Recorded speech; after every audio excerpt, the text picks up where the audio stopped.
sweet, neat, all complete. She's the kind of girl I love. She's small, tall, that ain't all. True as the stars above. She's a real sweet gal with a tailor-made smile. For a tailor-made kiss, I'd walk a mile. Listen here, boy, if you can meet, take a tailor-made woman there, heart.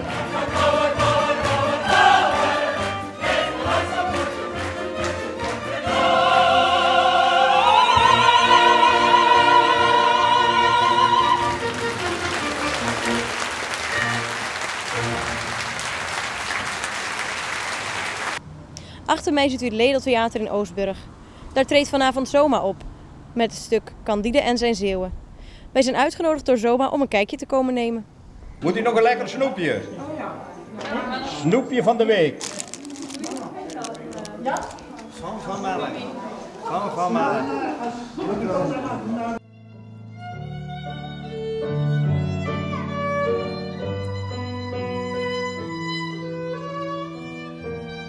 U bent regisseur van Candide en zijn Zeeuwen. Kunt u in het kort vertellen waarom u voor dit stuk gekozen heeft? Nou, na Orfeo Online, wat ik vorig jaar voor de Zoma heb mogen schrijven, kwam de vraag of ik een nieuw stuk kon voor hen schrijven. En liefst in de musicalsfeer. Een musical is eigenlijk voor een amateurvereniging heel erg moeilijk en te duur, te kostbaar. De rechten erop zijn onbetaalbaar, maar ik ben wel in de musical gaan zoeken en kwam dan terecht bij een van mijn voorkeuren, Bernstein West Side Story. En via West Side Story op een eigenlijk vrij onbekende musical die hij ooit geschreven heeft, Candide. En ben toen op de moeilijkheden van Candide gestuurd die hij destijds daarmee heeft ondervonden. En ben toen het verhaal gaan induiken van Candide van Voltaire. Nu is Voltaire een filosoof, een Franse filosoof, Jean-Marie Alouet, die mij eigenlijk al jaren ook boeide als vrijdenker, en dat ben ik zelf ook. En vond het verhaal, wat ik op zich niet kende, prachtig. Heb dat verhaal opgepakt en gedacht, hé, hier kan ik misschien iets mee. Het is een onzinnig verhaal met erg veel onwaarschijnlijkheden. Heb er een hoop onwaarschijnlijkheden uitgegooid en daarvoor terug nieuwe onwaarschijnlijkheden en onzin voor terug ingezet, maar dan meer naar de lokale sfeer. Onder andere een Michiel de Ruiter, een Piet Hein, een Van Melle en Verduin, in Breskens wel bekend Van Melle als in 1880 geloof ik de stichter van de grote Van Melle fabriek, suikerbakkers. Het Zeeuws meisje van de margarine en bijvoorbeeld een mosselman uit Filipijnen. De reden was dus het verzoek van de Zoma om een nieuw stuk te schrijven en via wat ik nu net verteld heb, dan de interesse in Voltaire zijn Candide. Waarbij me heel frappant opviel de hypocrisie van 400 jaar geleden die eigenlijk niet veranderd is. En die hypocrisie die heb ik getracht op een humoristische wijze. Ik ben natuurlijk geen Voltaire en zal dat ook nooit zijn. Maar heb toch getracht om in zijn lijn dezezelfde, toch wel bittere en zwarte humor vaak terug naar voren te brengen. In Dominus Sanctus Spiritus. Waar is die verduvelde kapitein van dat geuzenschip? Die is ontsnapt, eminentie. Ontsnapt? Ontsnapt? Aan zo'n noodweer? Zie je wel, die heeft een pact met de duivel gesloten. Geuzenkapitein en duivelskind. Nooit zult gij nog land onder uw voeten voelen. Gij zijt verdoemd eeuwig te blijven ronddwalen over de 7 wereldzeeën. Nee, eminentie. Ik heb die kaperskapitein zo lief. Ik zal hem in alle havens van de hele wereld gaan zoeken. Ik ben een goed katholiek. En Daar ben ik niet gevoelig voor. En? Ja, maar kijk, eminentie. Ik heb nog een paar spaarcentjes. En ik dacht, u heeft vast nog wel een paar kathedralen met lekkende daken die gerepareerd moeten worden. En monumentenzorg is tegenwoordig ook niet meer alles. Dus... Tja, als het zo ligt... Eminentie, heeft de helper aan daar beklaard. Wieter kunt dat goed gebruiken. U bent een gelovig katholiek. Ik zal in weinig clementie met u betrachten. Die kapitein mag terug aan het land komen, mits hij een vrouw kan vinden die met hem wil trouwen en haar wil volgen tot in de dood. Maar dan wel als goed katholiek natuurlijk. Dat moet u beloven. Allebei, eminentie. Ik zal hem volgen tot in de dood.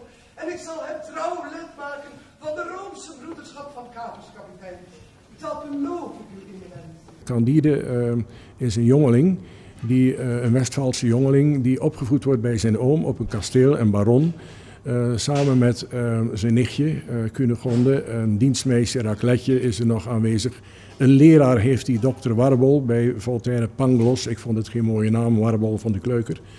En Racletje heet trouwens ook anders. Ik heb er een Zwitsers dienstmeisje van gemaakt, vandaar Racletje. Er zijn allerlei verhoudingen binnen dat kasteel, grappige verhoudingen. En dokter Warbel is een hele grote filosoof. En die filosoof die denkt, we leven in de best denkbare wereld die er is. En er is geen betere wereld. En dat is zijn enige stelregel wat hij tracht die Candide duidelijk te brengen. Een jongen die eigenlijk een beetje weggestopt wordt, omdat hij waarschijnlijk het kind is van een zuster van de baron en een of andere hele grote geestelijke die niet met name genoemd wordt. En dat kon natuurlijk niet. Maar het was toen in die tijd meer dan gebruikelijk. Nou, dat verhaal boeide me wel, omdat er heel veel lijnen liggen naar vandaag. Regeltjes en nog eens regeltjes. En als je je daaraan houdt, dan kun je gelukkig leven. En anders, nou ja, dan tel je niet mee. En de spot met die regeltjes en om ook die regeltjes op zijn kop te durven zetten, dat trok mij aan om daar een leuk verhaal van te maken met muziek, met dansers, muziektheater, met veel ballet ertussen, met leuke koorstukken waar je ook alle kanten dan mee op kunt. Je reist toch door in Candide. Ik reis dan van Duitsland, Westfalen naar Nederland, in afwijking van Voltaire. Maar dan volg ik hem wel. We reizen dan naar Portugal, we reizen van Portugal naar Suriname, van Suriname naar de binnenlanden van Amerika, dus Zuid-Amerika, het Inca-rijk. We komen in het onbekende Eldorado, het goudland terecht, waar alles even mooi en prachtig is, waar ze geen haat en liefde kennen. Waar de mensen eigenlijk alles al hebben, blasé zijn. Ook tot de kindertjes spelen met gouden straatstenen, met gouden dobbelstenen.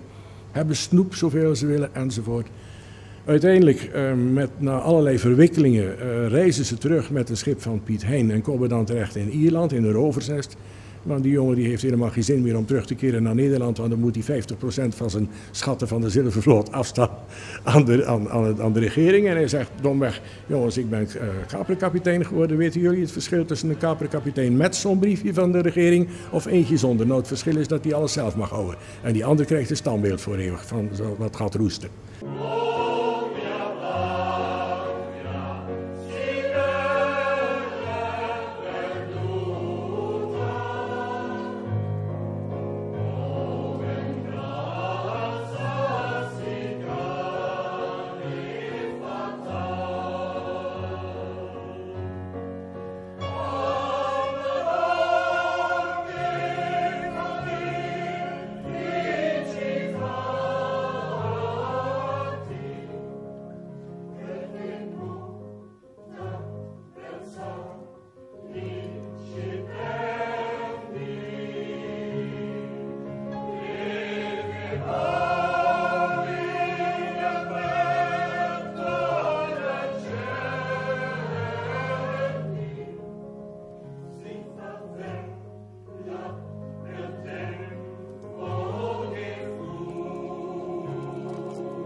Ik heb zelf de Zoma ooit opgericht in 1972, ben er 15 jaar lid van geweest en heb het dan 17 jaar laten liggen. Ik ben gestopt op het moment dat ik voor mezelf vond, ik kan niet goed genoeg mee zingen. En ben een regiecursus gaan volgen bij het ZCA en bij het Nederlands Centrum voor Amateurtoneel.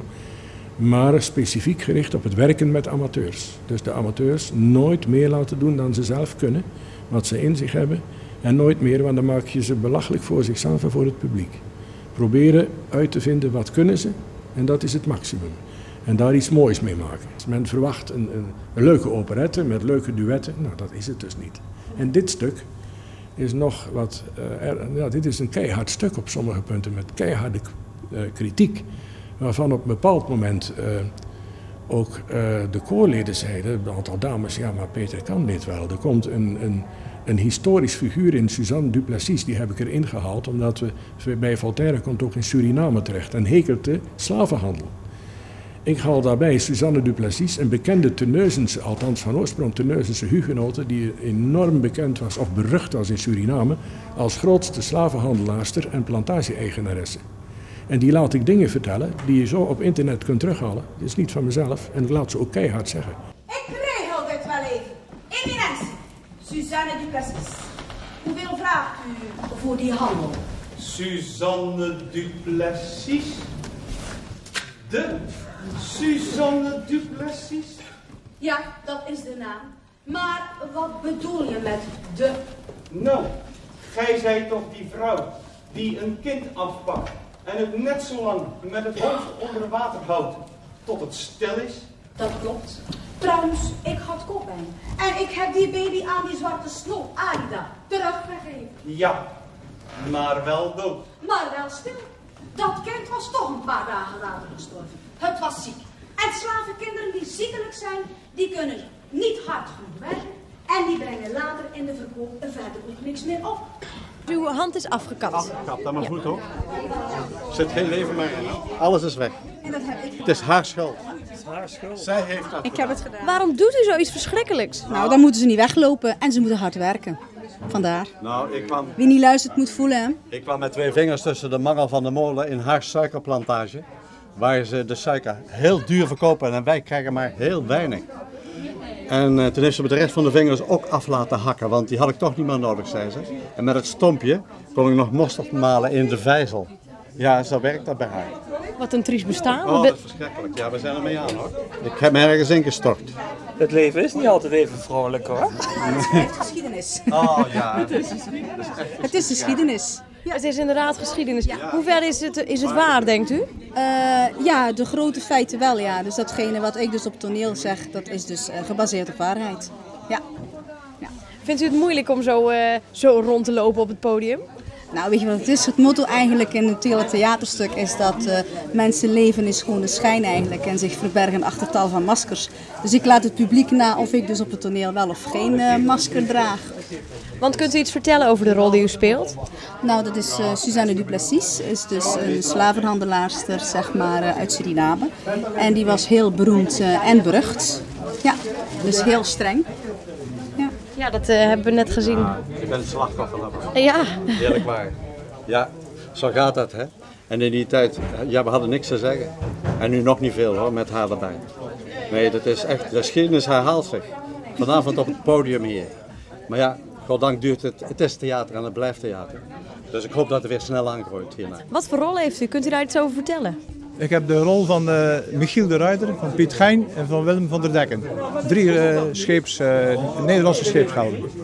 Kunt u iets vertellen over uw rol in het stuk? Hoe dat naar voren komt? Hij loopt door heel het stuk loopt eigenlijk de rode draad van Willem van der Decken. Maar op een gegeven moment, er is een spookschip en een spookkapitein. Op een gegeven moment is hij de weg kwijt. En dan komt ook Michiel de Ruiter in beeld en dan komt ook Piet Gein nog in beeld. En op plaats van het stuk, dan komt Willem van der Decken weer terug en dan vindt hij zijn geliefde. Bent u lang bezig geweest met de voorbereidingen hiervoor? Oh, dat is ook maar de vraag. Lang ja, lang. Ja? Hoe lang bent u zelf bezig geweest? Met tekst en inleving? Als er een repetitie is, dan ben ik er gewoon. Maar ik hoef er niet altijd in grote actie te komen. Maar dan kom ik gewoon een repetitie. We zijn toch wel 3/4 jaar bezig geweest, al de koren enzovoorts. Die wel. Die meer dan wij. Toneel is minder natuurlijk intensief als die koren, al die versen leren. Heeft u auditie gedaan voor deze rol? Zegt u? Heeft u auditie gedaan voor deze rol? Nee, ik ben gewoon opgerapt van de straat.